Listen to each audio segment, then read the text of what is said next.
ಇಷ್ಟು ಬೇಗ ಬಂದ್ಬಿಟ್ಟೆ, ಹುಷಾರಾಗಿದೆಯಾ ತಾನೆ? ಯಾಕೋ ಮನ್ಸು ಸರಿ ಇಲ್ಲ ಬಸ್ಸು, ಕೆಲಸ ಮಾಡೋಕ್ಕಾಗಲಿಲ್ಲ, ರಜಾ ತಗೊಂಡು ಬಂದ್ಬಿಟ್ಟೆ. ಮನ್ಸು ಸರಿಗಿಲ್ವಾ? ಯಾಕೆ, ಏನಾಯ್ತು ಸಮರ್? ಅಲ್ಲಿ ಜಗಳ ಏನಾದರೂ ಆಯ್ತಾ? ಯಾರಾದರೂ ಏನಾದರೂ ಅಂದ್ರು, ಆದರೆ ಜಗಳ ಆಡೋ ಥರ ಅಲ್ಲ, ಮನ್ಸಿಗೆ ಹಿಂಸೆ ಆಗೋ ಥರ. ಅಂದ್ರೆ ಅದೆಲ್ಲ ಏನಿಲ್ಲ ಬಿಡು. ಯಾಕೋ ತಲೆನೋಯ್ತಾ ಇದೆ, ಕಾಫಿ ಕೊಡ್ತೀಯಾ? ತರ್ತೀನಿ. ದಂಡ್ಪಿಂಡ, ನೀನು ಅದು ಯಾವಾಗ ಕೆಲಸಕ್ಕೆ ಹೋಗ್ತೀಯೋ, ಯಾವಾಗ ಕೆಲಸದಿಂದ ಬರ್ತೀಯೋ ವಾಪಸ್ಸು ಯಾರಿಗೂ ಗೊತ್ತಾಗೋಲ್ಲ. ಆಮೇಲೆ ಬಾತ್ರೂಮಲ್ಲಿ ನೀರೇ ಬರ್ತಾ ಇಲ್ಲ ಕಣೋ, ಸ್ವಲ್ಪ ಏನಾಗಿದೆ ನೋಡ್ತೀಯಾ? ತಾತ, ಟ್ಯಾಂಕಲ್ಲಿ ನೀರು ಖಾಲಿ ಆಗಿರ್ಬೇಕು, ಮೋಟ್ರ್ ಹಾಕ್ತೀನಿ ರೀ. ಹಾಂ. ಮೇಲ್ ಹೋಗಿ ನೋಡ್ದೆ, ಟ್ಯಾಂಕಲ್ಲಿ ನೀರಿದೆ, ಆದ್ರೂ ನೀರು ಬರ್ತಿಲ್ಲ. ಹಾಗಾದ್ರೆ ಟ್ಯಾಂಕ್ ಕಟ್ಕೊಂಡಿರ್ಬೇಕು ಅನ್ಸುತ್ತೆ. ಪ್ಲಂಬರ್ನ ಕರೆಸಿ ಕ್ಲೀನ್ ಮಾಡಿಸ್ತೀನಿ ಬಿಡು. ಅದಕ್ಕೆ ಪ್ಲಂಬರ್ನ ಕರೆಸ್ಬೇಕಾ? ಏನ್ ಟ್ಯಾಂಕ್ ಕ್ಲೀನ್ ಮಾಡೋದೇನು ಬ್ರಹ್ಮವಿದ್ಯನಾ? ಪೈಪಲ್ಲಿ ಕಸಾನೋ ಕಡ್ಡಿನೋ ತುಂಬಿಕೊಂಡಿರತ್ತೆ, ಅದನ್ನ ಕ್ಲೀನ್ ಮಾಡಿದ್ರೆ ನೀರು ಬರತ್ತಪ್ಪ. ಇದಕ್ಕೆ ಹೋಗಿ ಅವ್ರನ್ನ ಯಾಕೆ ಕರೆಸ್ಬೇಕು? ಅದನ್ನಾದ್ರೂ ಮಾಡೋರು ಯಾರು? ನನಗೀಗ ಟ್ಯಾಂಕ್ ಎಲ್ಲ ಹತ್ತಕ್ಕಾಗಲ್ಲ. ಬೇಡ, ನಾನೇ ಇದ್ದೀನಲ್ಲ. ಬ್ಲಾಕೇಜ್ ಕ್ಲೀನ್ ಮಾಡೋದ್ರಲ್ಲಿ ನಾನು ಎಕ್ಸ್ಪರ್ಟು. ಯಾವ್ದು ಎಲ್ಲೇ ಇರಲಿ ಬ್ಲಾಕು ಈಸಿಯಾಗಿ ತೆಗೆದು ಬಿಡ್ತೀನಿ. ನೋಡಪ್ಪ, ಅವ್ರನ್ನ ಕರೆಸಿದ್ರೆ ಸುಮ್ಮನೆ 800-900 ರೂಪಾಯಿ ಕೊಡಬೇಕು. ಅದು ನನಗೆ ಕೊಡಿ, ನನಗೆ ಸಹಾಯ ಆಗುತ್ತೆ. ನೀನು ಕ್ಲೀನ್ ಮಾಡ್ತೀಯಾ? ಗಣೇಶನ್ ಮಾಡು ಅಂದರೆ ಈಶನ್ ಮಾಡಿ ಕೂಡಿಸ್ತೀಯ ನೀನು? ಅದನ್ನು ನೆಟ್ಟಿಗೆ ಮಾಡಲ್ವಲ್ಲ ತಾತ, ಏನಾದರೂ ಒಂದು ಎಡವಟ್ಟು ಮಾಡೇ ಮಾಡ್ತಾರೆ. ಸಮರ್ಥ ಆ ಥರ ಎಲ್ಲ ಏನೂ ಆಗಲ್ಲ. ನಮ್ಮ ಮನೆಯಲ್ಲಿ ನಲ್ಲಿ ನೀರು ಬರದೇ ಇದ್ದಾಗೆಲ್ಲ ನಾನೇ ಪೈಪನ್ನು ತಿವಿದು ಕ್ಲೀನ್ ಮಾಡ್ತಾ ಇದ್ದಿದ್ದು. ಅಲ್ಲ, ಇದೇನು ದೊಡ್ಡ ರಾಕೆಟ್ ಸೈನ್ಸಾ? ನಾನು ಮಾಡ್ತೀನಿ ಬಿಡು.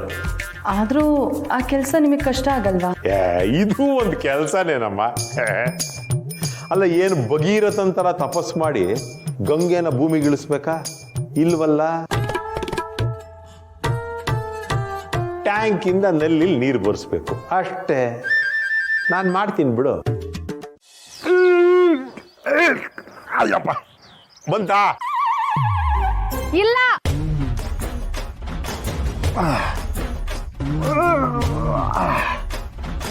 ಈಗ ಬಂತ ಸೊಸೆ ಮುದ್ದ? ಇಲ್ಲ ಮಾವ. ಅಯ್ಯೋ, ಎಷ್ಟು ದಿವಸ ಆಗಿದ್ಯಮ್ಮ ಇದನ್ನ ಮಾಡಿ, ಇಷ್ಟು ಗಟ್ಟಿ ಆಗ್ಬಿಟ್ಟಿದೆ. ಅಯ್ಯಪ್ಪ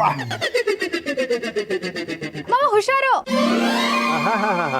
ಸೊಸೆ ಮುದ್ದ, ಈ ನಿಮ್ಮ ಮಾವ ಆದಷ್ಟು ಬೇಗ ನೆಗದ್ ಬಿದ್ದೋಗ್ಲಿ ಅಂತ ಮನ್ಸಲ್ಲೇ ಬೈಕೋತಾ ಇದ್ದೆ ಅಲ್ವಾ? ಪಾಪಿ ಚಿರಾಯೋ, ನಾನು ಅಷ್ಟು ಬೇಗ ಸಾಯೋದಿಲ್ಲ. ಸರಿ, ಈಗ ನಿಮ್ಮ ಮನೆಗೆ ಎಲ್ಲಿಂದ ಬರುತ್ತೆ ನೀರು? ಕಾವೇರಿಯಿಂದ. ಓಹ್, ಏನು ನಿಮ್ಮ ತಾತ ದತ್ತ ತಲಕಾವೇರಿಯಿಂದ ಡೈರೆಕ್ಟ್ ಆಗಿ ದೊಡ್ಡ ಪೈಪ್ ಹಾಕ್ಸ್ಕೊಂಡ್ಬಿಟ್ಟಿದ್ದಾರೆ ನಿಮ್ಮ ಮನೆಗೆ? ಹೌದು. ಈ ಓವರ್ ಹೆಡ್ ಟ್ಯಾಂಕಿಗೆ ಎಲ್ಲಿಂದ ಬರುತ್ತೆ ನೀರು? ಕಾರ್ಪೊರೇಷನ್ ಇಂದ. ಸಂಪ್ಗೆ ಎಲ್ಲಿಂದ ಬರುತ್ತೆ ನೀರು? ಎಲ್ಲಿಂದ ಬರುತ್ತೆ? ಹೊಸ ಮುದ್ದು, ಸಂಪಿಗೆ ಬರೋದು ಕಾರ್ಪೊರೇಷನ್ ಇಂದ. ಅಲ್ಲಿ ಪಂಪ್ ಮಾಡಿದ್ರೆ ಓವರ್ ಹೆಡ್ ಟ್ಯಾಂಕ್ ತುಂಬತ್ತೆ. ಮುರಿದೋಯ್ತು, ನನ್ನ ಸೊಂಟ ಮುರಿದೋಯ್ತಪ್ಪ. ನೆಲದ ಮೇಲೆ ಕಾಲಿಡಕ್ ಆಗ್ತಾ ಇಲ್ಲ, ಕೂತ್ರ ನಿಲ್ಲಕ್ಕಾಗಲ್ಲ, ನಿಂತ್ರ ಕೂರಕ್ಕಾಗಲ್ಲ. ಅಮ್ಮ, ನನ್ನ ಸ್ಪೈನಲ್ ಕಾರ್ಡ್ಗೆ ಏನಾಯ್ತೋ ಏನೋ. ಇಲ್ಲ, ನಾನು ಬದುಕಲ್ಲ, ತಲೆ ಸುತ್ತಾ ಇದೆ, ಎಲ್ಲ ಕತ್ಲು, ಏನು ಕಾಣ್ತಾ ಇಲ್ಲ. ಅಯ್ಯೋ, ನಾನು ಬದುಕಲ್ಲ. ಬಾಯಿ ಮುಚ್ಚ ಸಾಕು.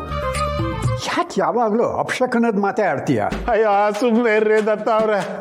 ಅಪಶಕ್ನ ಅಂತೆ, ನಾನು ಸತ್ತೋದ್ರೆ ನಿಮಗೆ ಸೂತ್ಕರಿ. ಅಯ್ಯೋ ಯಪ್ಪ, ನನ್ನ ಕೈಲಿ ಆಗ್ತಾ ಇಲ್ಲಪ್ಪ, ನನ್ನ ಕೈಲಿ ಆಗ್ತಾ ಇಲ್ಲ, ಕಾಲು ಉದ್ದ ಮಾಡಕ್ ಆಗ್ತಾ ಇಲ್ಲ. ನೀನು ಅನ್ಭವಿಸೋದಕ್ಕಿಂತ ಶಿವನ್ ಪಾದ ಸೇರ್ಕೊಂಡ್ಬಿಟ್ರೆ ಬೇಗ ಒಳ್ಳೇದು. ಸಮರ್ಥ್, ತುಂಬಾ ಪೆಟ್ಟಾಗಿದೆ ಅನ್ಸುತ್ತೆ, ಈಗಲೇ ಆಸ್ಪತ್ರೆ ಕರ್ಕೊಂಡು ಹೋಗೋ. ಹೌದಣ್ಣ, ಪಾಪ ಮಾವ ಆಸ್ಪತ್ರೆ ಕರ್ಕೊಂಡು ಹೋಗಿಲ್ಲ ಅಂದ್ರೆ ಬದುಕೋದೇ ಇಲ್ಲ ಅನ್ಸುತ್ತೆ. ಮಾವ ಸೊಸೆ ಸರಿಯಾಗಿದ್ದೀರ, ಯಾವಾಗಲೂ ಬಾಯಲ್ಲಿ ಕೆಟ್ಟ ಮಾತುಗಳೇ. ನಿಜವಾಗ್ಲೂ ಪೂರ್ಣಿನೇ ಗ್ಯಾಸ್ ಆನ್ ಮಾಡಿದ್ದು ಅಂತ ನಿನಗೆ ಗೊತ್ತಾ? ಮತ್ತಿನ್ನೇನು, ನಾನೇ ಗ್ಯಾಸ್ ಆನ್ ಮಾಡಿ ನಾನೇ ಲೈಟ್ ಹಚ್ಚಕ್ಕೆ ನಂಗೇನು ಹುಚ್ಚ?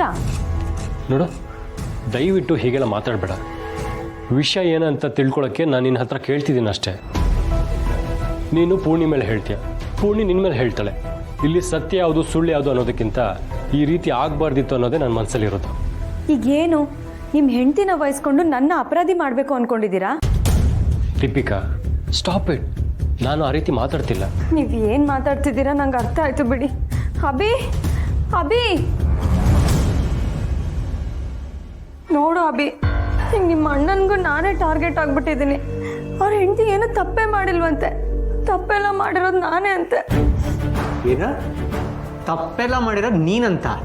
ಅಭಿ, ನನ್ನ ಮಾತು ಕೇಳು. ಬೇಕಾಗಿಲ್ಲ. ಇಲ್ಲಿ ನಮ್ಮ ಹತ್ರ ಮಾತಾಡೋದು ಬಿಟ್ಟು ಹೋಗಿ ನಿನ್ನ ಹೆಂಡತಿಗೆ ಬುದ್ಧಿ ಹೇಳು.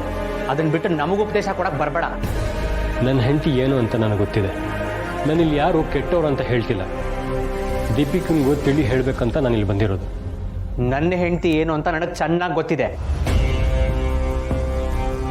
ಎಷ್ಟೋ ಸಲ ನಿಮ್ಮನ್ನು ವಹಿಸ್ಕೊಂಡು ಪಾಪ ಅವಳ ವಿರುದ್ಧನೇ ಮಾತಾಡಿದ್ದೀನಿ. ಆದರೂ ಅದನ್ನೆಲ್ಲ ಸಹಿಸ್ಕೊಂಡಿದ್ದಾಳು ಅವಳು.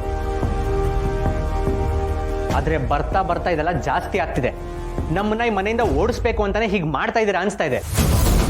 ಇಷ್ಟೆಲ್ಲ ಮಾಡೋ ಹಾಗಿದ್ದಿದ್ರೆ ನಮ್ಮನ್ನ ಮನೇಲೇ ಇರುವಂತ ಯಾಕೆ ಬೇಡ್ಕೊಂಡ್ರಿ? ಏನು ಆಟ ಆಡಿಸ್ತಾ ಇದ್ದೀರಾ? ಅಭಿ, ಯಾಕೋ ಹೀಗೆಲ್ಲ ಯೋಚನೆ ಮಾಡ್ತಿದ್ಯಾ? ನಿನಗೆ ನೀನೇ ಏನೇನೋ ತಿಳ್ಕೊಂಡು ಈ ರೀತಿ ಮಾತಾಡಬೇಡ. ಮಾತಾಡ್ತಿರೋದಲ್ಲ, ಇದೆಲ್ಲ ನಡೀತಾ ಇರೋದೆ. ಅಮ್ಮ ಅವ್ರ ಗಂಡನ ಹಾಗೆ ಹೆಂಡ್ತಿನ ವಹಿಸ್ಕೊಂಡು ನಮ್ಮ ಹತ್ರ ಜಗಳ ಆಡಕ್ಕೆ ಬರಬೇಡ.